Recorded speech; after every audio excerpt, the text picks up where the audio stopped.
Hello everyone, welcome back to our channel smiling together. আজকে যাচ্ছি আমরা একটা দারুণ জায়গায় বেড়াতে, অযোধ্যা আর বেনারস।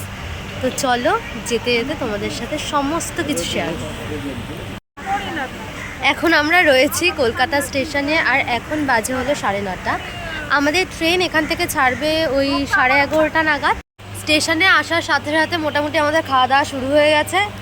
এই যে চলে এসছে লুচি আর হলো আলুর তরকারি।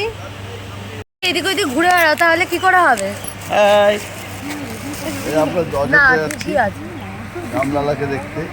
হ্যাঁ, আগের দিন রাত্রেবেলাতে বড় মা আর মা মিলে এইগুলো করেছে, এই লুচিগুলো সব করেছে। কেমন হয়েছে বড় মা? দারুণ। লুচি খাওয়ার পরে চলে এসেছে মিষ্টি। আমার মা আগের দিন রাত্রেবেলাতে দুধ দিয়ে এটা তৈরি করেছে, তো দেখি খেয়ে কেমন হয়েছে। পুরো ক্ষীর, পুরো মনে হচ্ছে ক্ষীরের মিষ্টি।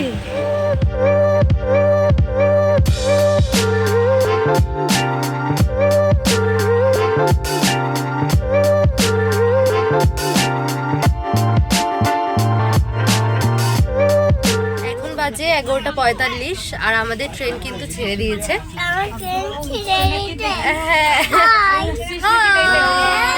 আর আমরা এখন ঘুরতে যাচ্ছি রামলালার কাছে।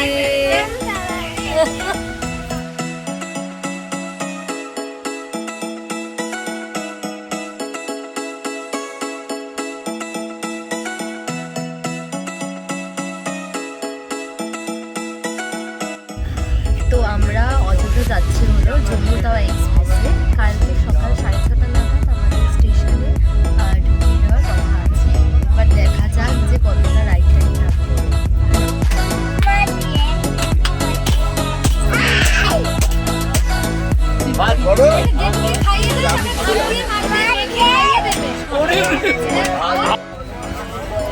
এখন বাজে হলো রাত 8:41 আর আমরা এখন পৌঁছেছি গয়া স্টেশনে।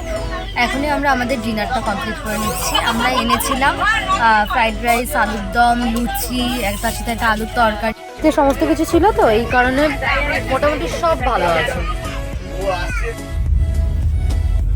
তো এখন বাজে হলো রাত 10টা, আমি শুরু করেছি।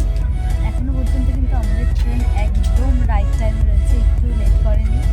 মনে হচ্ছে আমার যে কালকে 6:30টার মধ্যে ঠিক আমাদের স্টেশনে ঢুকিয়ে দেবে। এখন দেবো হলো টানা একটা গুড নাইট। কালকে সকালবেলা উঠে আবার তোমাদের সাথে কথা হচ্ছে। গুড মর্নিং সকলকে। এখন বাজে সকাল 6:33 আর আমাদের ট্রেন কালকে রাইট টাইম ছিল, কিন্তু আজকে একদম লেট করে ফেলেছে, অনেকক্ষণ লেট। অযোধ্যাতে ঢোকাবে দেখাচ্ছে 7:17 নাগাদ, আর এমনি 6টা না 6:30 নাগাদ ঢোকার কথা ছিল। তো আর রাত্রে তো অনেকক্ষণ ট্রেন দাঁড়িয়ে ছিল, এই কারণে আরো লেট হয়ে গেল। বাইরে বিভৎস কুয়াশা, বিভৎস। One eternity later. এখন বাজে 7:27 আর আমরা এই এসে পৌঁছালাম অযোধ্যাতে। ট্রেন কিন্তু মোটামুটি 1 ঘন্টার মতন লেট ছিল। 6:30 টাইম দিয়েছিল আর নামিয়েছে হলো 7:30। এবার যাব হোটেলের দিকে, চল। এখন 9টা বাজে আর আমরা ঢুকে গেছি হোটেলে। চলো তোমাদের রুম ট্যুরটা দিই। ঢুকেই ফার্স্টে একটা রুম, এখনও ওরা ক্লিন করে যায়নি আর কি, ক্লিন করে দেবে বললো।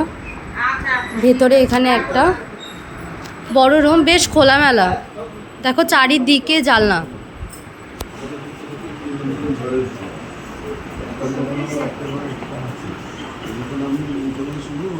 এখানে আরেকটা রুম উইথ এসি।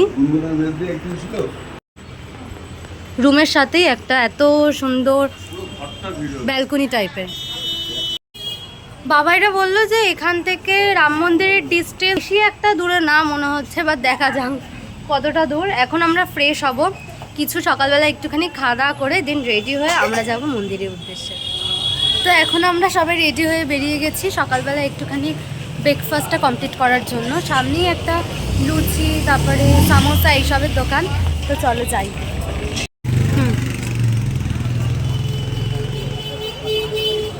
আমরা এখানে খাস্তা কচুরি নিয়ে নিয়েছি, এবার টেস্ট করে দেখি যে কেমন খেতে। আমি এবার খাস্তা কচুরি ট্রাই করছি, দেখি কেমন খেতে।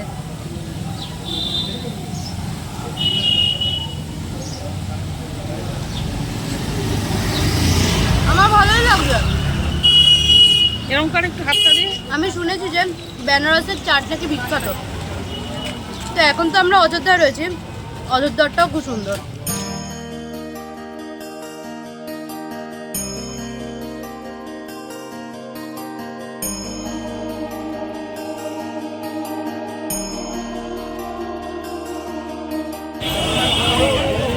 আমরা এখন যাচ্ছি রাম মন্দির। আমার মনে হয় না যে ভেতরে ফোন অ্যালাউড রয়েছে, দেখি ফোন অ্যালাউ থাকলে তো খুব ভালো হয়, একটু ভিডিও করতে পারবো, কিন্তু যদি ফোন অ্যালাউ না থাকে তাহলে আর কোনো কিছু করার। সকালবেলায় রাম মন্দিরের সামনেটা ঠিক এরকম, তোমাদের সাথে রাত্রেবেলার সিনটাও শেয়ার করবো। হোটেল থেকে রাম মন্দিরের ডিস্টেন্স প্রায়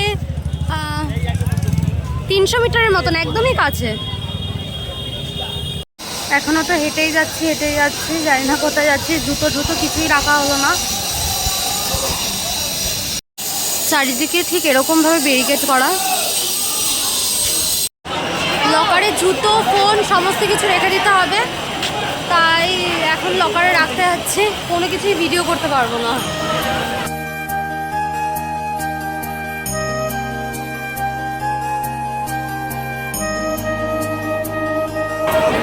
ভেতরের রামলালাকে তো দেখাতে পারলাম না, তাই এখানেই দেখলাম।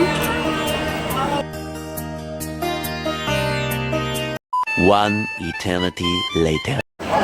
এখন বাজে হলো 3টে, আর আমরা এই রামলালাকে দেখে আসলাম। বিভৎস ভিড়, বিভৎস।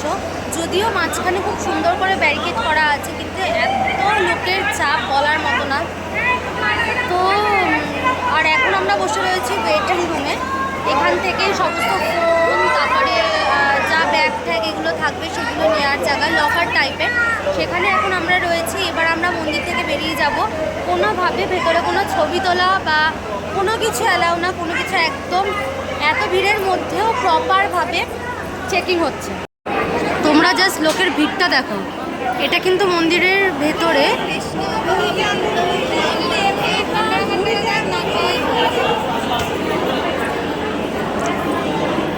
এটা হলো লকারের জায়গাটা, তাতেই কত ভিড়। এখন বাজে 3:30, আমরা লাঞ্চ করতে চলে এসেছি। বিভৎস ভিড় সব জায়গাতেই, প্রত্যেকটা রেস্টুরেন্টে বিভৎস ভিড়। তাও এই জায়গাটা একটুখানি খালি বলে এখানে আসলাম। তো আমরা এসেছি ভারত রামজি হোটেলে, এবার অর্ডার দেওয়া আমাদের হয়ে গেছে। আমাদের এখানে চলে এসেছে ভেজ থালি। এটা হলো কোনো একটা বাঁধাকপি দিয়ে তরকারি করেছে, যেটার মধ্যে পনির আছে আমি দেখতে পাচ্ছি। এটা হলো ডাল তরকা, এটা হলো পনিরের একটা গ্রেভি মানে তরকারির মতন। এটা হলো নান রুটি, আর নিচে ভাত, এটা স্যালাড, বেশ ভালো। এটার পুরো প্রাইসটা পড়েছে হলো 200 করে, আর মাঝখানে একটুখানি পিকলস। এখন আমরা এসেছি হনুমান মন্দিরে।